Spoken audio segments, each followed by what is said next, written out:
ఊకేనన్న పోతి కదా కాంగ్రెస్ పార్టీలకు అని నా పోచారం మాట్లాడిన మాటలు మస్తు వైరల్ అయిపోయే వరకల్లా రేపో ఎల్లుండో మళ్ళా బయటకు వచ్చి నేను అన్నది వేరే తీరుగా జనాలకు అర్థమైంది వేరే తీరుగా అని కవర్ డ్రైవులు చేస్తాడేమో అనుకున్నారంతా.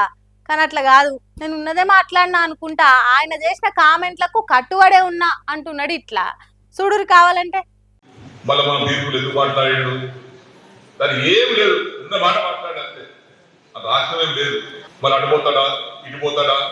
నా ప్రజల కోసమే నా జీవితం, ప్రజల సంక్షేమం కోసమే నా ఆలోచన, కార్యకర్తల బాధలు తీరడానికి నా ఆలోచన. దానికి అనుగుణంగా నేను పనిచేయాల్సి వస్తుంది తప్పితే నాకు ఒక్క పైసా కూడా ఒక % కూడా స్వార్థం అనేది లేదు. స్వార్థం అనేది నేను ఉంటే రాజకీయం అనుకుంటాను, కానీ ఇటువంటి దౌర్భాగ్యం పని నేను చేయలేదు. కుండ బద్దలు కొట్టినట్టు కుల్లం కుల్లా చెప్తున్నా. నేను అన్న దాంట్లో తప్పేముంది, రేవంత్ రెడ్డి గురించే ఉన్నదే మాట్లాడినా. అయినా నేను పైసల కోసం పార్టీ మారలే, పబ్లిక్ కోసం మారినా అనుకొచ్చింది ఇట్లా పోచారని సారు. ఇక నిన్న ఏమంట కాంగ్రెస్ లో చేరినా పైసా ఫాయిదా లేదు, నిధులు వస్తలేవు, ముందుగానేమో మురిపించి అన్ని పనులు అయితే ముందైతే కార్ దిగు శైలే చేయగలుపు అన్నారు. ఆయనతో హస్తం పార్టీలో చేరినాక మొండి చేయి చూయిస్తున్నారు అనుకుంటా పూస గుచ్చినట్టు పురాగా మాట్లాడుకొచ్చినుండే కదా. ఇక పోచారం అట్లా మాట్లాడే వరకల్లా కథం కాంగ్రెస్ లా కయ్యాలేసినాయి కావచ్చు.